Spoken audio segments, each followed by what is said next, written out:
Hello. Hi.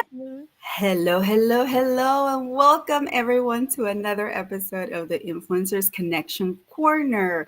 So happy to be here. Happy Saturday. Yay! We always have to have the energy. Bring the energy. Bring the energy. Energy. Oh, look at you all swingy. Oh, Oh, you know you're why, but we'll talk about that later. Yes, we shall. We shall talk about that in a little bit later. But anyhow, guys, welcome again to another episode of this amazing show where we feature so many influential individuals and experts in their own industries and in their own right. I'm so thrilled to be here to really talk about one of the biggest things that it's what buzzword. It's been buzzwords for a long time now. However, now it's come to the forefront, and it's all about technology, tech, AI, IT. Give me all the hashtags, right? I just want to say that. Well, because Yes. what? I think for some people they think it's a scary thing of like, oh, I'm not a techie tech. Oh, I'm not technical, so therefore I don't learn things or I have a hard time learning things. And it's like, look, as ubiquitous as technology is and pervasive as it is in today's culture, you don't need to be quote a coder programmer. You don't have to worry about all that database administration. But as a user of technology, let's move away from being afraid of it because it's part of your life and every day. And so I think with today's guests, I think understanding a little bit of the history and like, how one gets a career and not necessarily have to be all that technical, guys. You can rise up into leadership in technology and not necessarily be a freaking like, computer science degree person. I'm just saying that's my 2 cents. Raquel. No, and I love that because individuals like myself who may not have a tech background, I am in the healthcare industry. That's where I've been. For the majority of my entire career. However, there are intersections with healthcare and tech, health tech, right? There is always a niche, and so to be able to actually look at things and step out of the box and actually look at it, oh my gosh, tech is everywhere. Tech can be anything. But not only that, developing the human aspect of it, that human element, the connection element. And so that's why this is so important. This talk is so important in preparation to what's going to happen for us the next quarter, the next year, all these events that we're having that have to deal with tech. So I'm super excited, guys. So thank you for allowing us to have the space and being present and listening to this amazing expert who's going to share about his life and what tech has done for him. So, yes, ma'am. So, are we ready? We should probably roll that intro and get the party started. I think we should. All right, let's go. Welcome to the Influencers Connection Corner.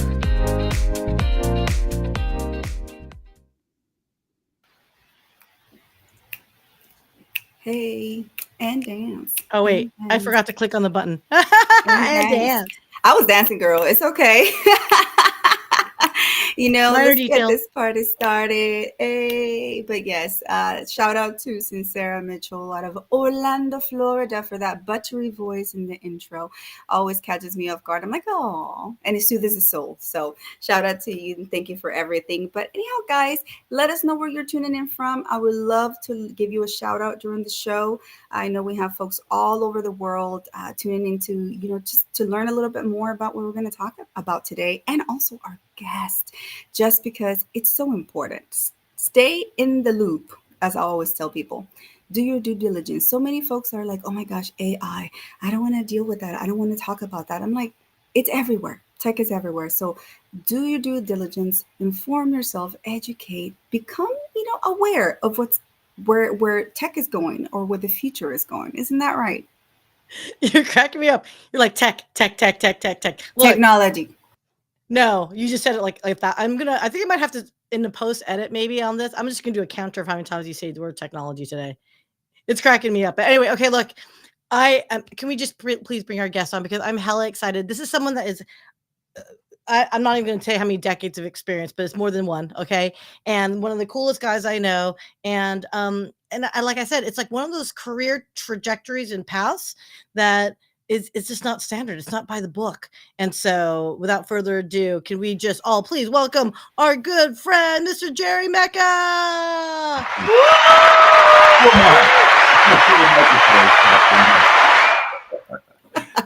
No, Oh my goodness. You ready for this party, Gerry? Because I don't know. we're I've been sitting there watching you guys kick this thing off, and I'm thinking, man, where do I get that energy from? It's only 10 o'clock in the morning on a Saturday. Well, I realize you have people from the UK, et cetera, on here. So good afternoon.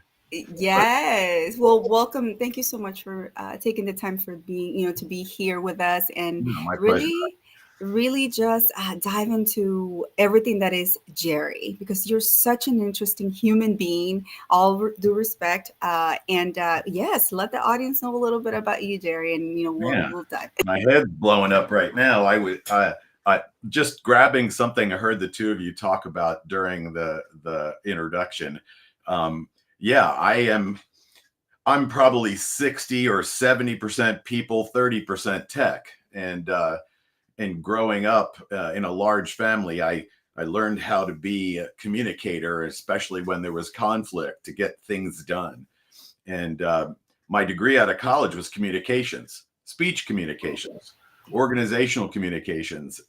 But because my dad was a cable television pioneer, best word I could use for it, there was always gear around the house. So in a way, I have on the job, in life experience, tech. I don't have technophobia. In fact, I always had sort of the fake it till you make it kind of approach. And Mhm. right out of college, I got into really technical sales of technology. My sister had started a company and she needed people to answer phone questions, and one thing led to another. And I was able to, like you said, talk business to the business folks, and then swing around and talk technical specs to the guys who had to piece the systems together. And that's really the on the job experience I got for the first 15 years of my career. My goodness. So from communications to tech. And yes, we're probably going to have a contest to ask the audience, see who wins a prize of figuring out how many times we say tech Okay. in this show. No, I'm just Driving me kidding. crazy, kids. Drive me crazy. But no, communications and see in this, thank you for sharing that part because so many folks get wrapped up in, oh my gosh, I have to have such a technical background and I have to have this degree in computer science or this degree in, coding. And no, not necessarily. So let us know how that led your communications background. Sure. So Mhm. in the latter years of that, let's call it first quarter of my or first third of my career, there was a CRM project, and I was working obviously in the sales organization. If you can imagine, back then email was new. People were still faxing documents to each other for specifications or you name it, and keeping track of all the clients and what their opportunities were and all the things that CRM is now doing for us in a much more automated fashion. We were putting it in for the first time, and they came and asked me if I would take the business lead on that project. Mm. At the time, I was more telling them what I needed as a salesperson. I need this capability, I need that capability, so that they could then go to the market and get sales pitches back from the technology guys about this is the solution for you. And sure enough, after I did that project, and it required me understanding the engineers' needs, and it required me understanding accounting's needs, and understanding obviously sales and marketing's needs, and making sure that we tied it all together. And that, I guess, I had developed a bit of a process orientation that allowed me to know the steps. And at the end of the project, they said, "Hey, we need to start a technical support department to answer phone calls and support these folks. Can we put the CRM in there?" And I said yes. And one thing led to another, and they needed a leader of the IT function. And they came to me and said, "Hey, you really kind of gel with all these nerds and geeks on one side, and then the CFO on the other side. How do you do that?" And I really think experiential learning is the word. It's I'm a fight, not flight kind of person. I'll take a chance. Why not? And certainly that's, I think, the thing that I would say to anybody listening that's thinking about their career and what the next step is. Don't be afraid of a major change. Because at the end of that 15 years, my college roommate called me up and said, I just got IT. I'm leaving company names out, but they can see my resume. But the bottom line is, I've never done IT before. I'm in finance. Can you come down and help me? And so I picked up and I moved to Houston to go to work for an oil and gas company. And right near neck of the woods. And that changed everything. And interestingly enough, that's where I did learn a little coding, and I did, if the Windows 95 movement had started, and I had a lot of, through that CRM project, the company I was working for was keeping the prices way down. So we built all of our computers. I mean, bought chassis, motherboards, everything. And so you can kind of see I'm going to geek out from time to time, but I'm really going to be much more about trying to say, you say tech a lot. I say thingy, widget, bunches. Try to keep the words from blowing people's minds. Yes. I think that's what the thing is, though, is you don't need to be the hardcore architect, okay? But from a leadership perspective, you need to understand where that technology enables business, right? It's a function of business to ensure that it is a successful business. And by the way, I said this all before, you guys. If you have a company today, you are a technology company, because everything is run based on all the systems and applications and processes. It's all on IT infrastructure. So, and all the software and all the fun little, for the end users, all the apps that you guys use, like, again, it all falls on the weight. And so, one thing that struck me about you, Gerry, is you really have a good grasp on seeing bigger picture. Like, you see beyond widgets, right? You see where, okay, this business wants to grow 5x in the next 3 years. Here's where the trends are.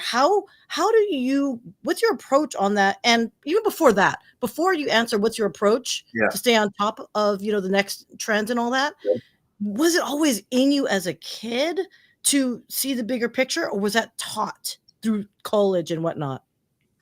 Wow, those are great questions.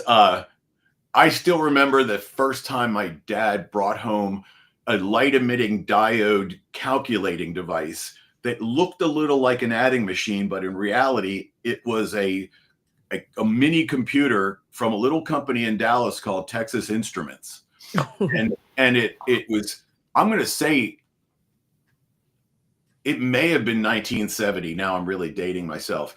But I remember thinking, even then, like a kid, wouldn't it be cool if it could do this? And if, so yeah, I've always had a little bit of a futurist kind of view, not quite George Orwellian or whatever the not quite that. Well, of course, that's all come to be real. And that's why the futurist idea is or the futurist concept is important. But yeah, I do have to admit, a lot of this seemed to come naturally to me, but maybe I was fed it at a nice, rate that it didn't overwhelm me. And but to your other question, I got some really good education around strategy. And now I have sort of this autopilot methodology in my head. When anybody says they want to go here, or I don't think they said they wanted to go as far as I think, I sit down and I kind of put in my order of documents, and this is nothing current state. What's the future desired state? What are some short-term things we can do to get there with those little tactical things? But we really need to build so we can scale here. And these are just there. I went to Baylor University, so I'm going to give a plug for them. I had a global strategy teacher by the name of Dr. Gerry. To your question about the kind of reinforcement that happens, I wrote a paper on a wireless startup company when wireless wasn't cool and mobile devices like the ones we're talking about were not ubiquitous. And he gave me a 100 on the paper. He said in his career as a college professor, he had never given a 100 ever. And I mean, talk about blowing my head up and talk about making me think, wow, maybe I've kind of found something here. That was 2000. Wow. 8 months later, I became a CIO for the first time. Oh, okay. That is crazy. Okay. Yeah. Okay. So let me ask you, because there have been so many discussions, the path to a CIO, even the title CIO in 20 plus years ago, that was a very hard thing to do because the CIO didn't often have a seat at the executive table. So how did you work and navigate through that? Because Sure. Because before, I remember back then they're like, oh, a CIO, yeah, that could work under finance. Yeah. So when I was with the oil and gas company, it was the first time I ever saw the title CIO, and they were at the table. Those companies you talk about being, they're like the government. They have huge investments in technology well before it's real, or well before it's practical for everybody else to have it because it costs so much. That's not a pitch to say oil and gas companies aren't profiting massively, but without the profit, they can't make these other investments. And it's the fight that goes on every day in the world. But I coveted that position on that day. I thought, I'm reading the guy's MO, and it's not all, 3D seismic and petrotechnical. It was a business guy who had been put in the position of running the IT. And so when I got to Dr. Pepper, and oh shoot, I said I wasn't going to say companies. Okay, you all know. When I got to Dr. Pepper, they had some really bad implementations of SAP, and maybe I go to the boardroom. In the very first staff meeting that I can recall, the president of the company at the time said something to me when I tried to weigh in on a subject, and he goes, "Look, I don't need to hear from the peanut gallery." And it was kind of an insult. Like, I didn't know him that well. But then later, as more dialogue was allowed to happen, and I wasn't going to be shy about having an opinion about how we sell something, how we ship something, how we manufacture something, he started going like, hey, he'd call me into his office and we talked for 45 minutes to an hour about, where did you get this business sense? And I told him I wasn't a traditional IT guy. I just get it. And man, that was a place where, I thought we were going to go public and I was going to get rich and start a bunch of tech firms, and things didn't really, 9/11 happened and a whole lot of other crap happened, and some of my plans got put on hold. But that's kind of what I remember. This is just a little anecdote. I was presenting back to the board the SAP re-implementation we did, because they did such a bad job of it. God love consulting companies, but if you don't connect the people, I showed up and half the people didn't even know anything. They'd been so used to using green screens with digital menus where I show up, I'm an AR clerk, I hit 114.7 and I enter in receipts. And they didn't understand SAP. It's different. But nonetheless, I got them all re-educated, and we created a list of 5 key performance indicators. If we can hit these 5, this is a success story. Obviously, one of them was cost, but I delivered on all 5. Not just delivered, we exceeded some expectations, and I was super proud of it. So I'm presenting my slide with the 5 things, and we're going through, and I'm saying this, this, and this. And at the end, the CFO says, something real negative. She wasn't a nice person, but nonetheless, she said, well, I don't know. I didn't really see any big changes and whatnot, blah, blah, blah. This kind of really negative crap. And I was like, gee, Holly, oh shit, I said her name. I don't want to. Oh my God, you're so lucky we're on a Saturday. I know, right? Like, I don't see those things you just described anywhere on the top 5. So I'm sorry that we didn't deliver on something you wanted, but we decided as a governing body that this were the 5 key factors, and that's what I delivered to. And now I'm like thinking somehow or another we missed. And the CEO looks at Holly and goes, so what are you going to say about that? Totally got my back. And I knew I kind of got it at that point. you gotta measure. You can't just do Mm-hmm. stuff. You can't just spend money endlessly. Yeah, if I missed a Mm-hmm. requirement, maybe we can figure it out. But Mm-hmm. that's probably the sort of pinch me and I got Mm-hmm. this moment in my career. And So go ahead, Tia. no. Go ahead, because I'm like doing some back end production stuff. So go, girl. Yeah, so talk about bringing the heat to the table, and that definitely put you, kind of set you apart from what was then happening. I think that you're a trendsetter. If you want to definitely say that you were definitely a trendsetter, and I'm assuming that came a lot of challenges that you have faced. So what were some of the challenges that you faced back in the day? I'm not talking about eons, but you do Right. have a lot of expertise under your belt. We used to walk to school in the snow without boots. No, I think a couple of things jumped into my head when you said that. You know, sort of number one is you've got to speak your piece without being, a bad, mean person. I got some early career training on, Dale Carnegie, How to Win Friends and Influence People. Needless to Mhm. say, Holly was not a friend maker. But as far as trend setting, man, just delivering and managing things under budget and being able to translate. We would set an objective of the company to collect our AR faster. Because if we Mhm. got the cash, we could then put the cash in the market. The market could produce an income. So we were making money on the cash we had if we could get the payments faster. This is back before EDI is really popular. And I had totally bought in on EDI. That is the future. At the time. Let's go ahead and say that. But Yes. but talk about trend setting. And so I showed my technical people how if we could enable all of our big retailers to pay their bills via this electronic interchange, we could drive profit for the company.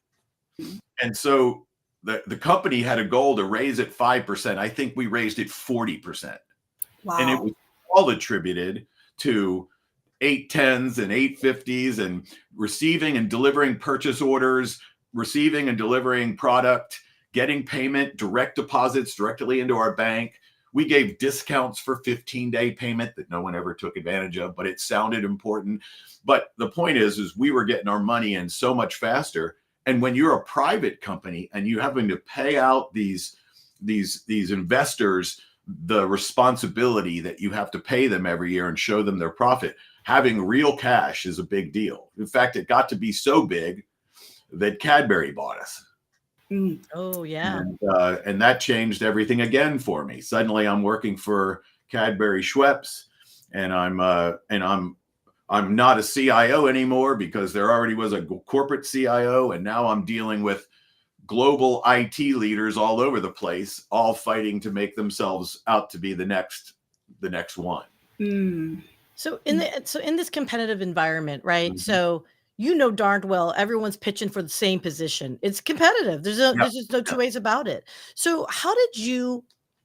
I mean, because look, Gerry, and for those that don't know Gerry, for those that know me, no one's ever accused me of being a flower against the wall type. What's that called? Wallflower. Wallflower.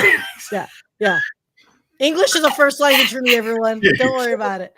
But where I'm a bull in a china shop, you are like the okay, wait, I don't want to say that. What do you mean? Now you sound like me when I mix my Spanglish and all the other languages. I'm like, wait, well, how did that go? Because in my brain, I was like, like they call me a bull in a china shop. Well, you were the original. And I'm like, oh, wait, that means I'm dating him. And I don't want to do that to you, Gerry, because, I mean, you're not that much. I mean, you're older, but you're not that much older than us. Somebody said it the other day. I'm spicy. I like that. You are. I like that. Flavorful. There we go. I'm going to Do you give need a that? shout Did out you to need that? Samantha, but Samantha Weir, because she's the movie producer or movie maker that I mentioned, and she had she said you're spicy, and I don't know how I go this long in my life and not everybody nail a characteristic that I think is correct, but just spicy enough. not to the point where I mean, I'll call bullshit, Yeah. and that's hurt me sometimes, and it's not. But yeah, Do you think that was the one of the many critical differences? Like, if you were to like talk to your 20-year-old self, right? Mhm. Did you add more salsa to that spiciness over time, or were you always like, a ghost pepper from the jump? No, being the middle childish, I was always the mediator. But when I got to 20, I started to feel like I was making everybody else happy and not myself. And so I kind of flipped the script. I even have it somewhere. I wrote out a life philosophy.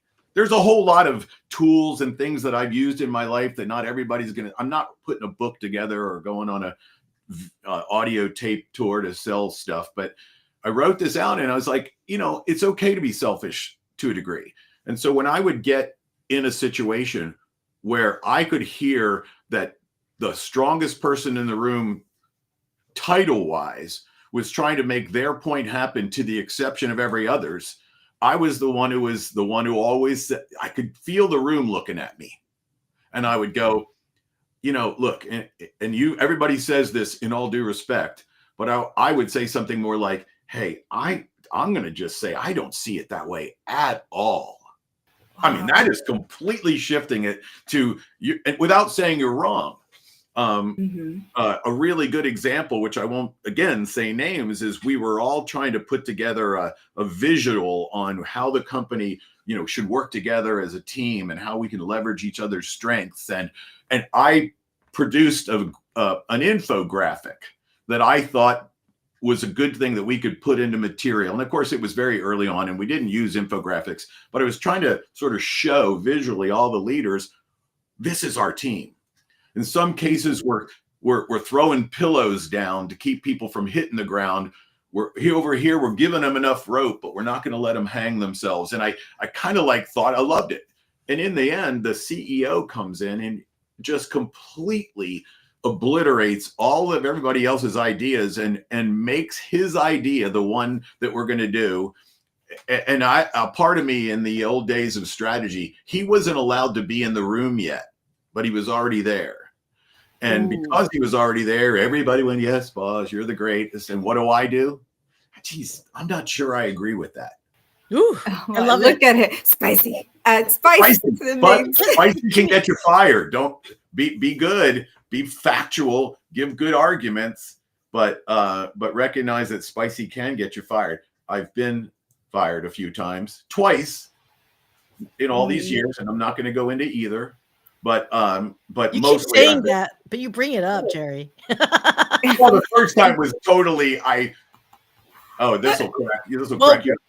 Okay, no, go ahead. I don't want to go into that. No, I'm like, don't like, hey, maybe we'll bring you back for the second when we're ready for the emotional, overcoming challenges. We'll go over today is like the happy, Gerry stories. How about that? My trajectory has a few little, but it's a trend going up and to the right.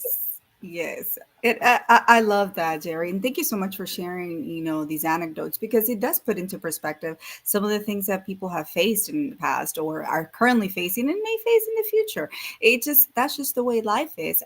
But, now one thing that really surprised me about you was your love for baseball. I'm a sports chick. So please tell us a little bit about that, just because, sports, food, and music unite people. I always say this. So I think that's perfect. Yeah.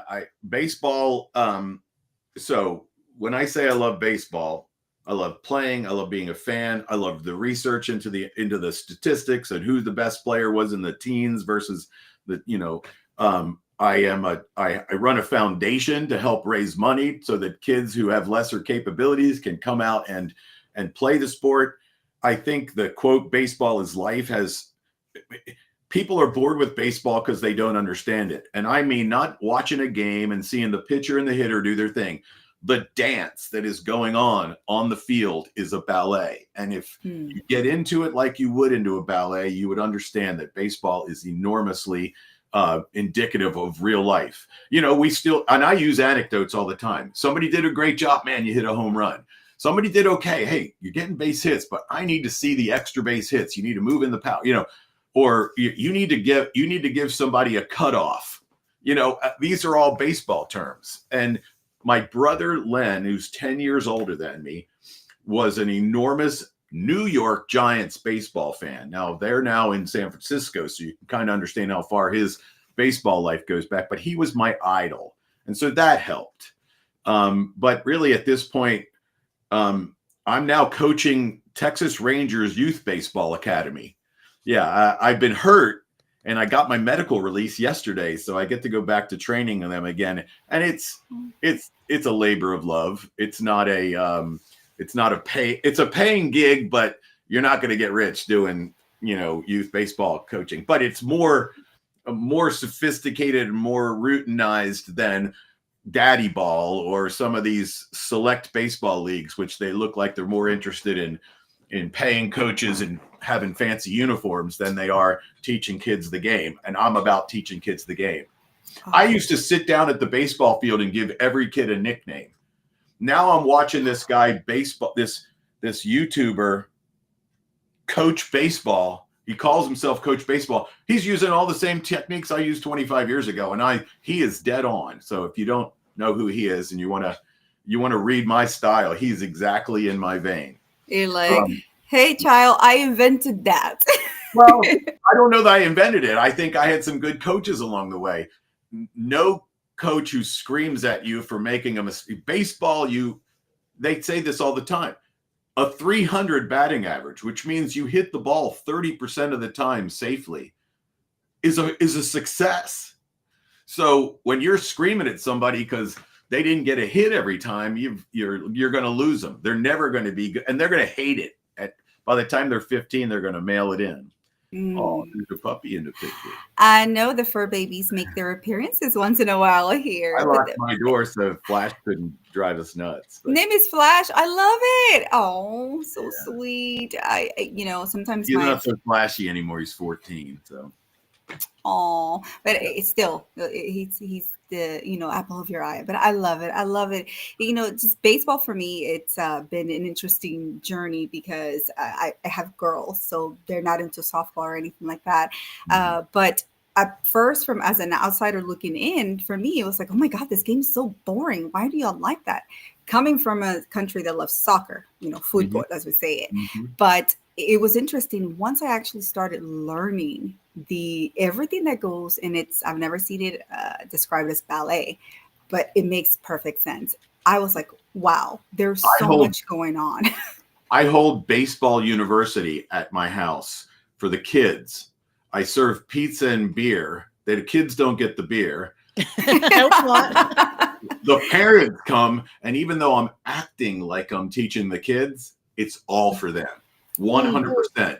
And really, for the moms who do the exact same thing. Now, a lot of these moms come in and they're rabid about it. And it's not, I don't need to teach them anything. I got to ratchet them down a little bit. But yeah, there's, and I think also why I would put myself in the category of a team builder is a shortstop is different than a third baseman, is different than a catcher, then is different than an outfielder. And at the risk of sounding like I'm a DEI advocate, diversity of skill, talent, capability is critical for a great team. And I've taken that baseball metaphor into my business. Have you ever read 5 Dysfunctions of a Team? I have. Oh my God. That's one of the few books I've actually read. Well, it's great. Read, like all the way through. I read books, but I go chapter-ific, like I skip chapters, but I actually read that one. That's good. That's good. And I think if you also go through the whole, get them to come in and run a seminar with your team, what I learned about that was if you have too many Gerrys on your team, you're not going to get a lot of stuff done because we talk too damn much. You need analyticals. You need the people who lead from the back. You need the introverts. And so I would go as far as saying that has been the key to the bigger program successes, the ERPs, the HRIS implementations, the CRM implementations. When you're going across continents and you're dealing with very large user bases. And you're getting everybody involved. And I say everybody. And then the other part is whenever you're trying to change a process, if you just bring in all the people who kind of own the top of the process, You never get to the people down at the bottom that have the actual job of putting a cap on the top of a bottle or sticking a case of soda into a truck. And I found from that experience that got to include everybody. And I don't mean race, color, creed. I mean degree of knowledge about the subject matter, from as little to as much. And yeah, if you happen to be lucky enough to also deal with different backgrounds and social, and cultures, it just makes it that much better. It's enriching. It is. Well, you just totally remind me of Inception, right? Every single person had a specific role in it. And for those that didn't see Inception, Gerry, we got to do that. We got to do that. Okay, so for those that don't know, I happen to also have a show called Technophile Real Talk, sponsored by today's episode sponsor as well, Checkpoint Software, and we review movies from the what do you call it, lens of technology and cybersecurity. So maybe we should do Inception next. And Gerry is not this. Gerry's not this one. It's in a week and a half. So we won't say what Gerry's episode is, but let's say Gerry's coming back. Yay! We had way too much fun. We didn't record. I keep feeling bad about, well, I don't know. I'm not going to go there, but this has been a busy week. This has been an insane week. And I don't know that I'll ever stack this many. I love this stuff because I just get to answer your questions. The speeches I was making, I had to have everything organized. And then they even throw me a curve at one of them and want to change the format like an hour before. And it's just fun stuff, isn't it? You can have me on to chat anytime. Oh, well, what's really funny about you, and full disclosure, so I met you after I left HP.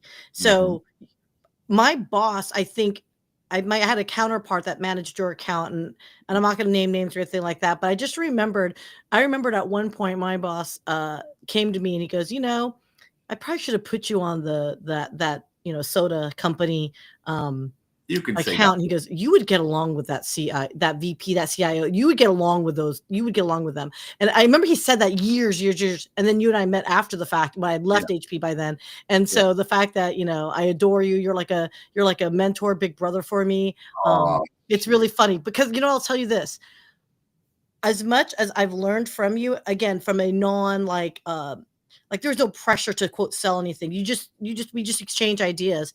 I wonder, you could have been both ways, a nightmare for a sales rep to deal with, of like, oh God, Gerry's going to shoot this down, but we have this project to do. And I can also see you being like, I like what you're saying. Let's talk more about this. Like, how was your vendor relations and, partner collaborations with your, that's a great question. First of all, vendors are my source of all of my knowledge. What I mean by that is, I got to stay on top of stuff. I try to read, I try to go to conferences, but I can't tell you how many meetings I take just because they're talking about a subject that I don't have a good grasp of.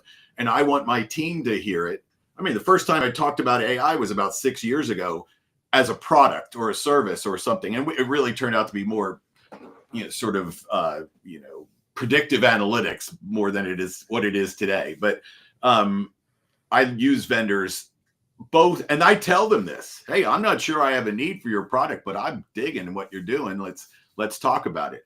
But also the spiciness comes out. At Dr. Pepper, and maybe people know this, but if you are on this podcast, and for those, Raqi, you and Sia, don't come into a business carrying the competitor's product. Oh, okay. Wait. Say that one more time, please. Yeah, I gotta process that. Okay, so here's a perfect example. In fact, I didn't even remember this, but when I was at that speech on Wednesday, and one of my old employees came up and told this story, and I forgot I had done it, but it absolutely is a Gerry. We are at Dr. Pepper, where Dr. Pepper, 7-Up, Welch's, A&W, Sunkissed, Deja Blue, Core Water, Fiji. You got these products that you can come in, and it pretty much covers everybody. We even RC Cola. Maybe you're not going to drink that instead of your Pepsi, but good for understand your audience. In comes a person with a Dasani bottle, which is Coke's water. Yep. And we're not owned by Coke. If like I'm still there, but they are not owned by Coke. And I simply sat down and said, well, I guess you don't want to be selling anything today. Oh my gosh. And left. I mean, oh my God. that was one of my spicier moments. I mean, but that's just sales 101. Well, maybe this person was seasoned. It was Perot. They're not called that anymore. Whatever. I guess they're EDS or HBI. It was well, God, that was okay. That was a long time ago. So whomever that you're talking about. But it's funny when you know that. And I even remembered when I was working in the service providing side before I joined the oil and gas company. If we were selling to Exxon, I was buying Exxon gas. I didn't care that it cost 20 cents more. If we were buying, I love Campbell's soup. Or Campbell's. Not allowed to call it Campbell anymore. So my brand loyalty is driven by the customers, unless they sell. I mean, I'm not. Some brand loyalty you can't, like I can't go out and fill my refrigerator up with Tito's. Well, I guess I could, but hey, that's another conversation, sir. Okay, sorry. So that's my and I could go into vendor management and more so what I call strategic sourcing is critical in this job. In fact, if I were to list all the things, and I won't now because I'll probably leave something out. Everybody thinks IT is infrastructure, ERP, software maintenance, installation, end user computing, cybersecurity, AI, data, blah, blah, blah. Okay, so that's one side of it. But the other side is procurement, licensing, organizational design, organizational communications. Oh my gosh. Obviously supplier management, all the contract. Believe me, if you're in IT and you have to do an SAP cloud solution implementation and you want to understand how we're going to be licensed, you better have some people who are absolute stars at that. And that is not the guy who buys pipe or buys, janitorial services. It's a specialized IT function. And then the other thing is the finance of IT. What's capitalized? What's expense? Yes. How do you book your people and bill your people? These things are skills that I accumulated over those early years. And now when I run into companies, and I'm going to go back to something you asked earlier, Sia. It's about the CIO today versus, what I believe the CIOs like me, and I'm not as unique as you make me sound. There are a whole lot of them that have the full range of capabilities. And they are the true, I said this to Rock, call them EIEIO. I don't care. They just need to be called top tech dude, whatever. And they do that. Sorry. Top techie. They report to the CEO or the chairman or somebody other than finance. And they are a seat at the table. They have a strategic viewpoint. They have enough business to be business, enough technology to be able to not scare. I mean, I can't tell you how many times I said in board meetings, the FBI comes in and scares the shit out of everybody. And suddenly I'm worried about the whether our network is going to have an attack. And we were good, but they were scaring my boss. They needed to come to me. They needed to present me this. I needed to digest it and I needed to bring it. And I'm not saying it's to just be a buffer. CIOs became so popular that companies started giving out the title simply to keep someone from leaving. Yes. And you'd have a CIO and the guy, I would joke about this when someone from the industry would write me a note, hey, I saw so-and-so is now the CIO of XYZ. And I go, that guy can't carry my gym bag. I have no idea how but then I'd find out later, they were reporting into the CFO. They came in quarterly and gave an update on cyber. For the best part, they just ran over to make sure that the lights came on every day. Well, that isn't a CIO. That's a smart guy. That maybe is a guy with plenty of potential. But if they don't get taken through what it really means to be the top IT dudette, they're not going to be that valuable resource. Yeah. The other thing that is tech is everywhere. I Mhm. I am now running in my other career of being let's call it a fractional EIEIO. Um, the strategy guy is pretty sharp about technology. He's 37 years old. He's been using tech since before tech was cool. You know, he understands everything. And there's a glut of those people now finding it into CFO and COO. And now let's just call them the top companies that do management consulting are coming in and they're saying, hey, Mr. CEO, you don't need a CIO. Put them under the COO, put them under the CFO, make them a vice president Mhm. of transformation or something that makes them feel good. But you now have in your leadership team a thread of technology that lets them be good enough to then Mhm. advise the next layer down. I wholeheartedly disagree with that, but it's what the CEO wants to hear because guess what that means? And I'm not going to brag about salaries, but I have had a couple of 7-figure years. There Wow. are no 7-figure CIO jobs anymore. Wow. Wow. Oh, Oh. they're all being, well, I think the Exxons and the, they still have Mhm. their top dogs. But I'm trying Mhm. to tell you that it's not, the job's been watered down. And Charlie Feld and I had this conversation. If you don't know Charlie's sort of like the father of CIO. He was the first CIO at Frito-Lay. And Oh. he and I said, we had a 15-year window from about 95 to about 2010 to solidify the CIO job as a board seated or a C-suite job. And instead, by emphasizing all these other business characteristics, but we lost it.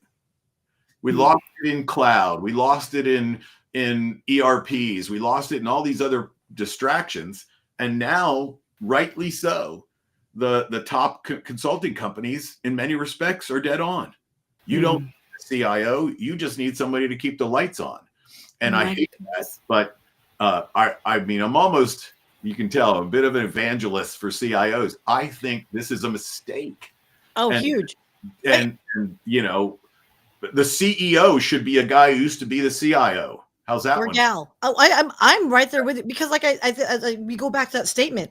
All companies are technology companies. Yeah, Period. In this day and age, absolutely. again, you give me a company that look at do you guys remember that PowerPoint? Like you guys, everyone's seen this video. If you're a LinkedIner, you've seen this video and it's been played over and over again, and it should continue to be, which is the evolution of the top global companies in the last 20 years Yes. or 30 years or Yes. whatever it is. And it was from the traditional to now they're all tech. Every Yeah. single one. Now, granted, even if you go down the list, all of Yeah. the top companies that are not in the quote tech industry, Mm-hmm. they have a huge component of their business is technology based. Yep. And that Mhm. is where the CIO has to have a seat at the table because the company will not grow, will not scale. There's no optimization of anything going on if you don't have the infrastructure to enable that. And And and yeah, you're having a leader that can translate that business for sure. to For sure. tech For sure. application, because you could throw. Let me ask you this one, because oh my god, now I've never really asked you this, Jerry, which Sucked you is guys into this, didn't I? I you. hope. I know, God, we're getting close on time, but okay, which is in your experience, not just yourself, but in your peer group, and there's a lot of amazing, great leaders too in technology. How Mhm. much has because as us sales kids, I'm going to preface this. Us sales kid had a theory on some things here, which is how many percentage of your peers do you think bought things because they just love gadgets and they got the next buzzword to appeal the CEO to say, "Ooh, AI is cool. Oh, cloud's cool. Yeah. Like we got to get automation this or whatever." So, how much do you think you have peers that were like, "Screw it, I'm just gonna buy the stupid vendor platform because it just gets them off my back. We don't necessarily have to implement it or implement it halfway." Or whatever, or how many of your peers are like, no, if you really want to do this right, here's the investment dollars. It's going to cost you $12 million to do this versus like, I'm just going to buy a vendor, just get them off my back. Well, Does that make sense? You know what I'm yes, it hearing? does. Makes perfect sense. So first of all, probably half of in the world have dealt with that, but both of those answers are no's. How Okay. I would have handled that is let's use AI. Um, I would, if it came up in a meeting or he comes home and he saw some presentation at the American, Beverage Association, and I would say, hey, look, boss, let's go to lunch. I would tell him right now, AI still needs quantum computing ubiquity to really, really be what we're claiming it's going to be. So I'm not saying don't do it. I'm simply saying, I bet I can build inside our company a pretty cool representation of a meaningful large language model that we could use sort of as our own internal chat GPT, make it valuable to the business, keep it firewalled and blocked from the public, not out on the cloud, and beat the crap out of it and understand it and learn it. We'll teach our employees how to use it. They'll understand our data because it's our data and we don't have to wonder whether it's true or not. And then as the industry moves to where this ubiquity occurs, then we're buying it as a service. These like right now, ChatGPT is getting getting attacked for its inaccuracies. Of course it's inaccurate.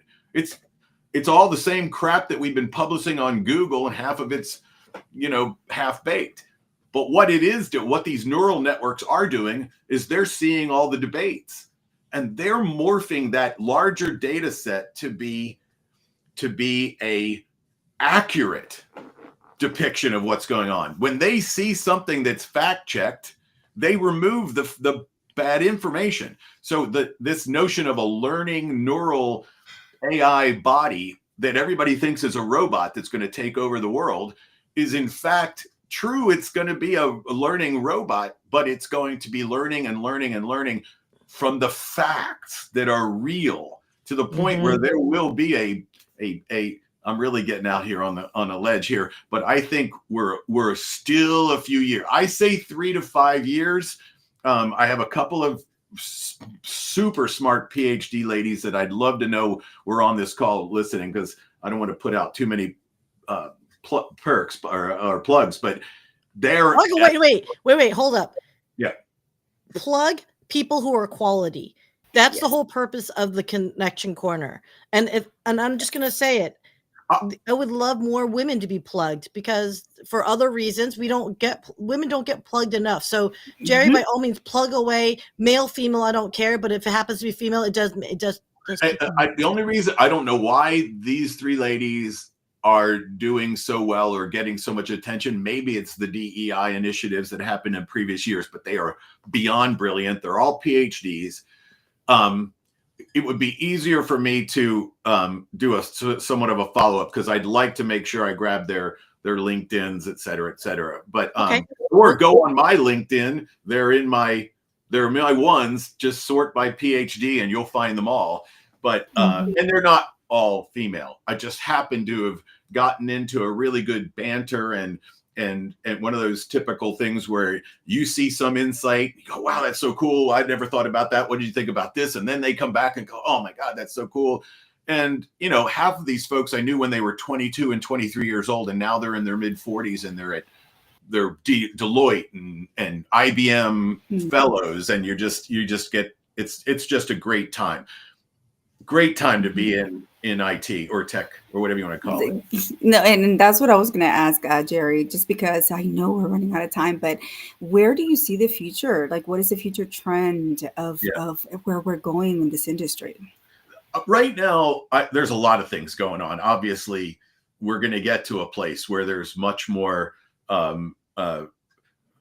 everyday benefit from AI that, like, ultimately iPhones became that comfortable for everybody to use. AI will just be everywhere. But I don't want to join Doge, but if I were to be pulled into any kind of government thing, I want to be in the forefront of the digital currency that's going to be the United States currency for Bitcoin or what have you. I think, that to me is just so cool. I wish I wasn't 65. I wish I was 45, because I would and that doesn't mean that I couldn't build a team again, but I've kind of got this rewirement thing where I want to teach and give back and be philanthropic now in my later career, that I feel like I'm 20, but you act like you're 20. Thank you. But turn it over to in more ways than one. But to turn that over to the folks that are out there right now, Trump's going to make a digital currency that's going to be a U.S. currency that's going to be tradable and marketable and trustable. Or if he's not, the next conservative entity will. And I don't think we're going to see it. I saw some comment earlier about the pendulum, and I totally agree. Whoever posted that, I think the CIO pendulum is going to swing, and I think we're going to still swing much more to the conservative, secure world versus the and we saw it in an election, but I don't think it's a Trump is one and done because of he only gets to go one more time. But there's going to be a whole movement around the national bank systems and the Federal Reserve. I would love to be involved in it. If somebody reads this and goes, holy shit, that guy's pretty good, I'll call him up and give him a 7-figure income. No, I'm kidding. No, I'd love that. But that's where I think my head is right now. And I love Thornton May. He's a futurist. If you get a chance to read him, he's amusing as hell. He was the first person who told me that innovation is the conversion of an invention into money. And the more I thought about it, I thought, what do you mean?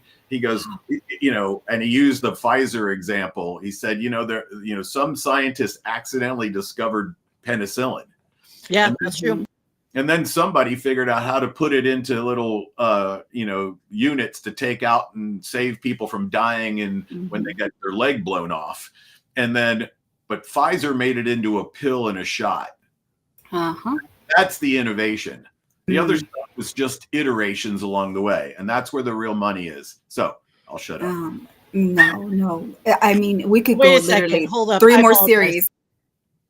No, I'm sorry, Raquel. Jerry's never shut up. So even though he says I'm going to shut up, that's usually his way of saying I'm going to pause to breathe for a second, and I'm ready for the next one. That's exactly right. You got me. Okay. Bring in the heat. No, look, we could talk to you all day, and I want to be respectful for your time because I know we did say, hey, we want to keep it under an hour for everybody. So I've actually had your QR code up there for everyone to scan. And I'm just going to go ahead and say for everyone, please scan, because if you want to get to know who Gerry is, and for those that are in executive leadership in general, again, EIO, just because his background was in the CXO or IO, EIO like area. Leadership is leadership as far as I'm concerned. Communication is communication. Yes. Right. And if you ever want to talk to someone that's never going to mince words but give you constructive truth, I thought it was me, but Gerry's way more spicier than me at times. Spicy. So I mean, you outspicing me, Gerry. It's freaking crazy. And by the way, EG has nothing to do with your heart. That only means everybody knows Gerry. I love that. And I and now maybe a few more people know me from your podcast. So definitely connect with me on LinkedIn. Love to hear your viewpoints. I post from time to time. There's a rumor. I love it, Gerry. No, and like again, you do want to get to know Gerry. We've met in person, and you're just an amazing human being, and so much wisdom, so many golden nuggets just drop here and there. So, guys, please connect with Gerry, his profile on LinkedIn and any other social media that he has. But it's been a wonderful, wonderful time. I know that we talked about tech, AI, and future of cybersecurity. And speaking of cybersecurity, I really, really wanted to give a shout out to our sponsor for this episode, and also for quarter an amazing Checkpoint software. So Sia, let us know what's going on and why we're so excited for next month. Yes. Oh my gosh, I'm having fun with I'm fiddling on here with it. Okay, here we go. So anyone and everyone that's in cybersecurity, want to give a shout out. Thank you so very much, Checkpoint Software, for sponsoring this episode, as well as a couple more episodes coming up, as well as sponsoring Technophile Real Talk. So you'll see those. By the way, Technophile Real Talk is a live stream on Thursdays. And of course, if you can't see it live, you can always hashtag Team Replay, everybody. But Checkpoint CPX Americas is going to be in Las Vegas at the Venetian on February 25th and 26th. And yep, Raquel and Sia is going to be there. So we are collaborating with Checkpoint. And for those that are attending and for those that want to attend, Gerry, Is that in the middle of meet the us week? up there. Yeah, I'd love to. And if Checkpoint needs any speakers, I'm available. Yeah, no, I will let them know, dude, because we are going to be roaming the halls. We're going to be roaming the breakout sessions. We will be interviewing the executives on stage. And so you're going to see a lot of Raquel and Sia at Checkpoint CPX Americas. So want to say thank you very much, you guys, for the sponsorship. Checkpoint has been incredibly amazing. Just look. Here, Gerry, I'm about to say this. Sometimes some vendors, especially in technology, they're kind of stick and muddy, kind of vibey, right? Like their marketing is kind of dry. They talk about webinars thinking, oh, that's a podcast. But I got to give credit. Checkpoint is putting themselves out there, and they're just a fun company to just work with. So yes. Have you worked with other companies or have you worked with Checkpoint? Me? Yes, I have. In fact, I was a customer for years. Of course, now I'm independent and I bring them in whenever it's appropriate. I'm disappointed I didn't talk much about cyber, but that's a whole subject that maybe that's for the next episode. That means I'm being invited back. I love it. No, but I'm super excited. One of the key features of that is that we will be honestly behind the scenes, just bringing the latest updates. Live, right? And en español. So for everyone, since this is my Latam family, everyone, in the Americas, para toda mi gente latina que quiere saber un poquito más de ciberseguridad, estaremos ahí directamente y en vivo. Así que los invito a todos a Las Vegas. Vamos a estar en el Hotel y Resort The Venetian en febrero 25 y 26. Así que nos vemos ahí. Thank you. I love that. Well, I didn't realize I'm so late. I thought I should have put it. Okay, wait. Do it one more time, just for humor me, girl. En español, por favor. Go. En español, para toda mi gente que está en ciberseguridad, estaremos en Las Vegas, Nevada, en la conferencia de CPX Américas 2025. Así es que nos vemos ahí. Estaremos el febrero 25 y 26 cubriendo todos los pormenores de lo que está pasando en la conferencia. Así que los invitamos, amigos. Muchísimas gracias. There you go. Muchísimas gracias. I love it. I understand some Spanish, but you speak so darn fast. Is that an El Salvadoran accent, or is that just I don't understand Spanish anymore? So, I speak more than 2 languages. Therefore, sometimes they get all kind of like the accent. People cannot pinpoint where I'm from, and they will never guess El Salvador. So, it's a mixture of different things, but yeah, it's fun. People can't, but it's definitely not Spaniard. It's not Catalan. So. No, that's the taste. I have a theory, Sia, and I know this from my Italian background. The Latin languages are like songs, and so once you've created all the joinders between letters and beginning and ending of words, it just flows differently than English, not as choppy, and so it allows for that absolute what feels like run-on sentence, but it's beautiful. And I'll just leave it. My daughters will tell you that I am in a run-on sentence when I'm scolding them in Spanish. They know when I'm really upset when I'm speaking to them in Spanish, and it just goes on and on. But anyhow, guys, I thank you so much for being here with us. And Gerry, you are phenomenal. And everyone connect in the chat, connect with us. We're here. This is the whole reason why we are on LinkedIn, on this amazing platform. LinkedIn, we love you. And just connect with one another, network. This is a community, and together we definitely rise. As Messia always says, all ships rise with the tide. Somebody's saying I can tell you read a lot of books. Oh my gosh, I love that. Wait. Let's see. That's the new CIO leader. Trust and inspire. Demystifying IT.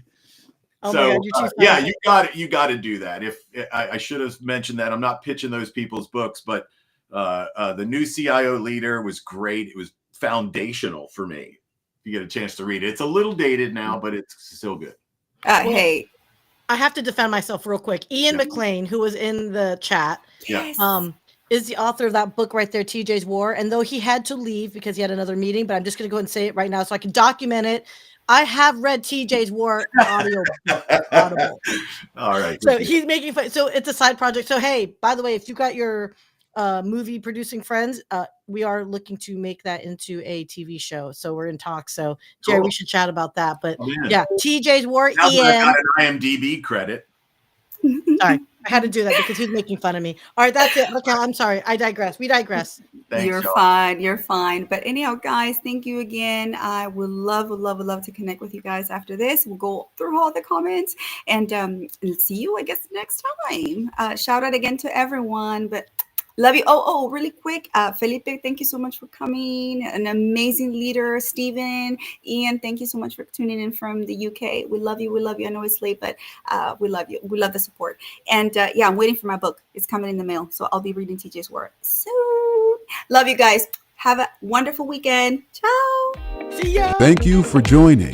If you enjoyed today's show, please subscribe and follow us for the next episode.